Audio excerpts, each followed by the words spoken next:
Namaskara, Bangalore. Namaskaram, Karnataka, Bangalore. You are watching CJ. Yes, the Citizen Journalist Show this week is coming to you from Bangalore, or Bengaluru we should say.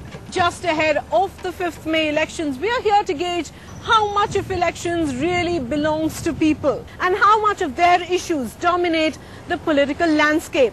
It's a packed 30 minutes on this week's show with some very special guests. These are the highlights. Politicians promise to make Bangalore a world-class IT hub. But how can we reach global standards when everything is in such a mess? We're going to enlarge the scope of this debate and see how we can put the citizen at the center of any political discourse. We would like to go to every constituency and publicly share what the elected leader has promised to do in that constituency. Why do we have potholes on the road? Is the engineer not accountable? Why is the water contaminated? Is the water supply board not accountable? Why do we have sewerage flowing on the streets? First on the Citizen Journalist Show, our relentless reportage from this very city, where 3 citizens have come forward to expose cases of alleged medical negligence in different hospitals. They've all demanded accountability. You've heard of Parikshit Dalal, Munay Raju, and this week Fatima B is exposing how her newborn baby was allegedly bathed in hot scalding water, resulting in death. The big question we hope to raise through all these stories: will these issues find a mention in our political discourse?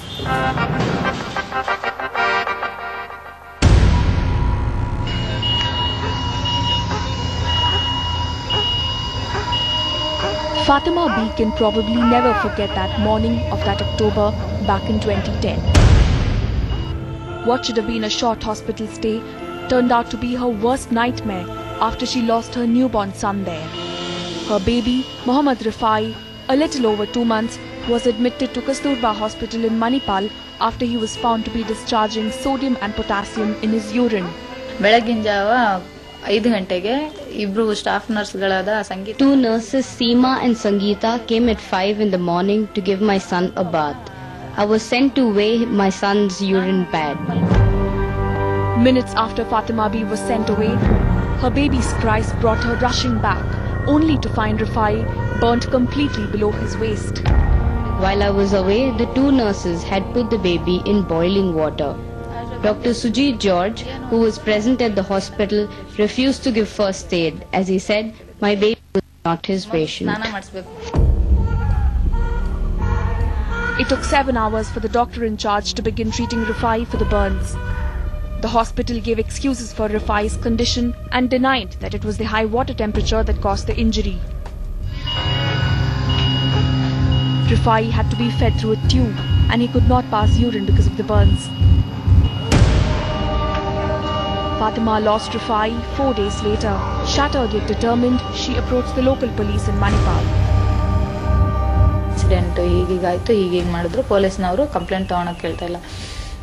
The Manipal police station has filed an FIR against the hospital the second time we went there, only because we told them we were sent by Human Rights Commission.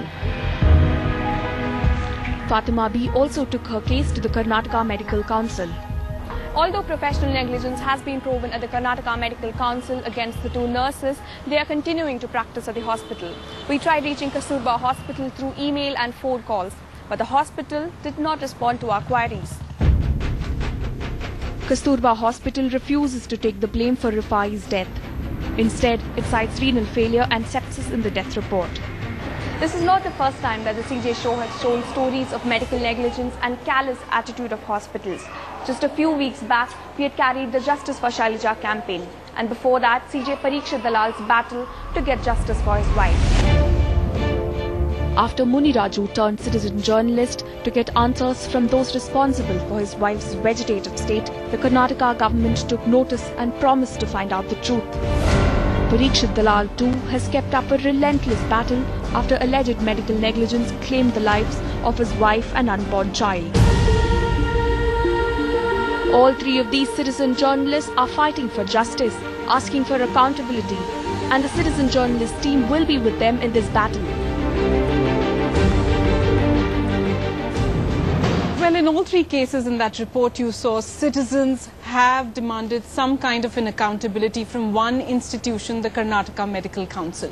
And they've faced a whole lot of troubles. We're going to enlarge the scope of this debate and see how we can put the citizen at the center of any political discourse. I have with me this afternoon eminent Bangaloreans. Thanks very much everyone for joining us. Kiran Mazumdar-Shaw of Biocon, of course one of the leading members of BPAC, the Bangalore Political Action Committee. Next to her is Shrikant from Janagraha. Thanks very much, Shrikant. Meera K from Citizen Matters. Mr. PG Bhatt and Parikshit here are of course citizens of this city, but have come here on the Citizen Journalist Show many a times and fought for citizen issues. Kiran, let me start this particular discussion with you. At this point in time, whenever we're talking about citizen activism, citizen engagement, especially at the time of elections, I think all we are concerned is about getting people to vote, getting Bangaloreans to the ballot box. Is that enough?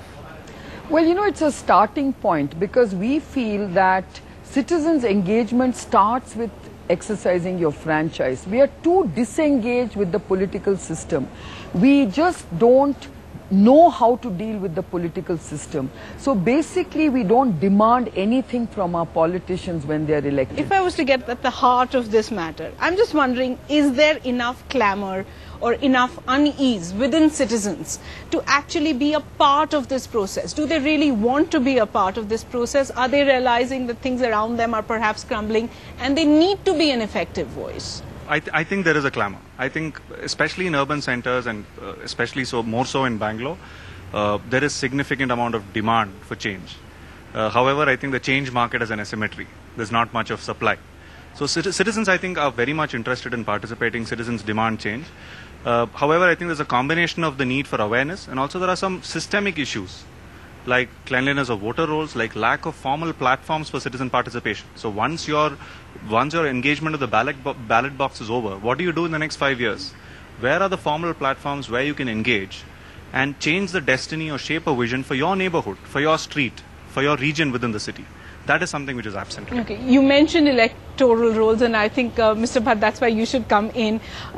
When you did go about trying to change or clean up these electoral rolls, what did you face? Initially, there is good amount of resistance from the authorities. It's a lack of accountability because we are very comfortable with not letting the people know what really happens. So the less we expose, the less wrongdoings will get noticed. So there is an advantage in being lazily lethargic. But at least what we are happy is that in Karnataka, it may be a record in India or maybe the world record, that from 28 January till today, 11 lakh new voters have registered.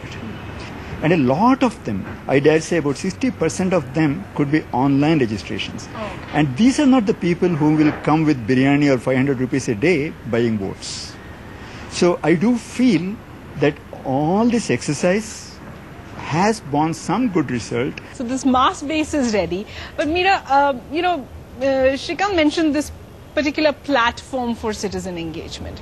What is this platform going to be? Are these going to be individual efforts that will then congregate into something larger? Ideally, in the long run, there is no alternative to having ward committees and wards was.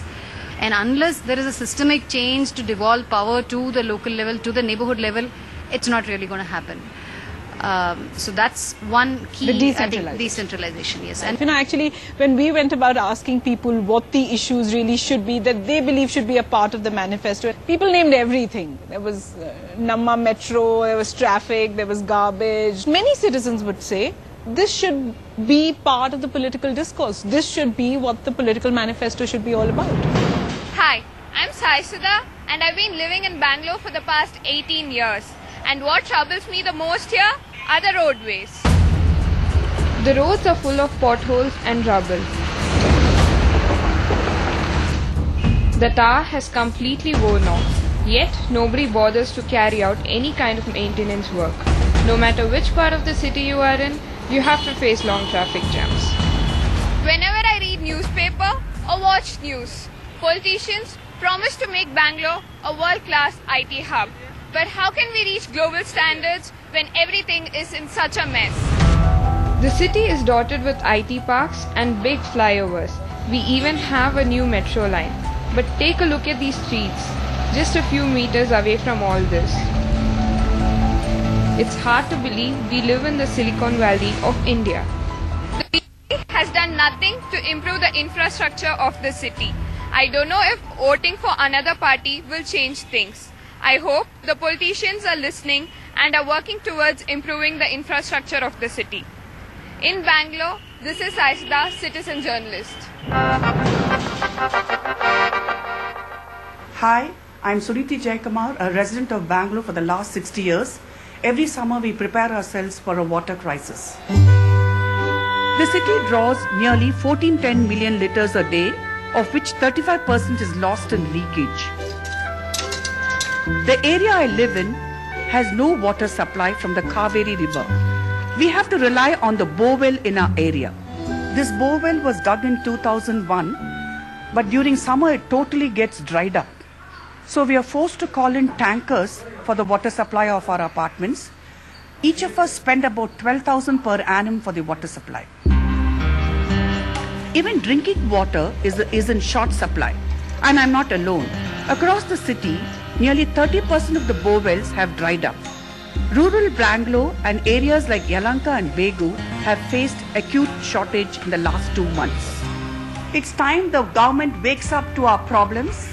It's time the government brings in a change. This election season, let's vote for a party that will hear us out and change things for the better. In Bangalore, I'm CJ Suniti. Shrikant, one of the issues that we've seen citizens engaging in large numbers really has been the issue of corruption. Everyone's been affected by corruption, and I think we saw a reflection of that when we partnered with Janagraha and IPaidAbribe.com. I think we've got one report that suggests that, and after that I'll ask you the question. Yes, I have paid a bribe. Yeah, I once paid like 1,000 rupees. I did pay a bribe. I absolutely refuse to pay a bribe. I don't give bribe, generally. I just wanted the convenient way out. The traffic policeman asked me 500 to give him, but I gave him 50 only. A note of 50 bucks to that guy, and then I was set free. There isn't a person in the world who says he hasn't encountered corruption of some nature. Sure. So Janagraha's work on corruption has been centered on our website, IPaidAbribe.com, which is a crowdsourcing platform focused on what we call retail corruption, which tracks bribe stories or everyday experiences of citizens to get a driver's license, with a traffic cop, with registration of your house and so on. And our belief is, one, we need more data. We have to be data-driven, like we have to be data-driven. You don't have enough data on corruption. Yeah, so which is what we're trying to. So we're trying to build a database on corruption. Workflows and processes in government need to be changed to make sure corruption doesn't happen in the first place. By eliminating cash transactions, by putting security cameras, by changing the way things work in government departments to make sure corruption doesn't happen in the first place. I would call myself an aware citizen in the general sense, as most people of my background would. But you realize that you actually don't know anything and that you have to start from scratch. Just Parikshit is saying, we don't have a clue about how governments run. Parikshit, it's perhaps important to share your experience because I think while your quest was for justice, it was also for accountability. Accountability from institutions that people see and face every day, hospitals, healthcare, etc. In our case, especially when we were confronted with this situation where I'd lost my wife and unborn child, and even before we seek justice, it took us several months to understand what the systems are, who do you have to approach, how does the legal system work, how does the medical accountability system works, who is the Karnataka Medical Council. All these things were completely unknown. I would call myself an aware citizen in the general sense, as most people of my background would. But you realize that you actually don't know anything and that you have to start from scratch.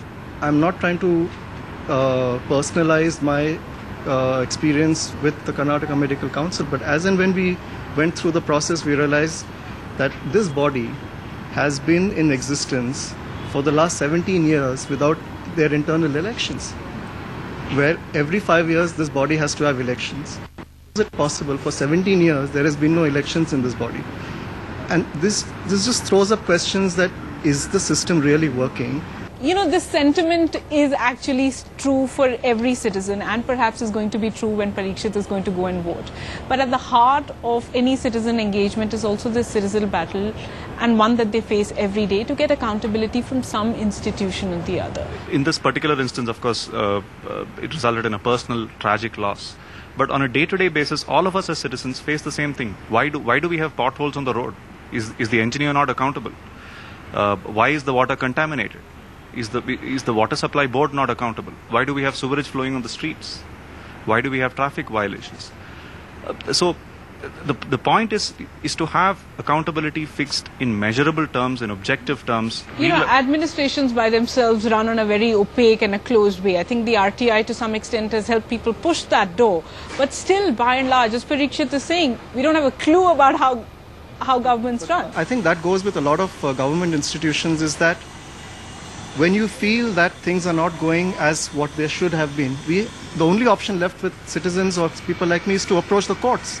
And this is what is becoming, that people now think that the courts are going to give you solutions and the government is not going to give you a solution. So is everything going to be decided by courts? How can a country be run by courts and not the executive? I think we should also as citizens know that we have also failed in our own responsibilities by not questioning the medical council, saying, why haven't you held elections? I know what Parikshit would have gone through for the 3 years. Because when we approach the government agencies, the first thing is deaf silence. They don't respond. They ignore you. They humiliate you. They insult you up to such a level. So unless we have such persistence. You want to add? One of the things we want to do in terms of political engagement is to say that after this election process is over and people are elected and the new government is voted in, we would like to go to every constituency and publicly share what the elected leader has promised to do in that constituency, and then track it, put it up on a website, saying this is what this person has promised to do in this constituency, and we are also going to hold them responsible in a time-bound way in saying what are you going to do in the next 1 year, in the next 2 years, in the next 3 years until the end of the term. Okay, so in conclusion, if I was to go around the table and ask you for one particular tool, one particular suggestion that you believe would lead to a better citizen engagement, what do you think it would be? I would go so far as to say that the single most powerful tool to catalyze citizen engagement in cities would be the enactment and implementation of the community participation law, which would result not just in ward committees but in area sabhas. In addition to the community participation that Srikanth mentioned, one key thing is that your local city government needs much more authority. Right? Right now, if you look at it, it's much of it is the state government ruling by proxy. Information technology, if we effectively use it, we can leverage the technology to unearth a lot of misdeeds or no deeds by the government agencies. And when we counter them with facts, as Srikanth said, then there is very little escape that they have. I have a very simple solution. I mean, why don't you take students to the ward offices, to the local representatives, let them understand how systems work when they are young. If they're exposed at an age where it sort of seeps into their mind, I think that could be a good start at a very fundamental grassroots level. Final word to you.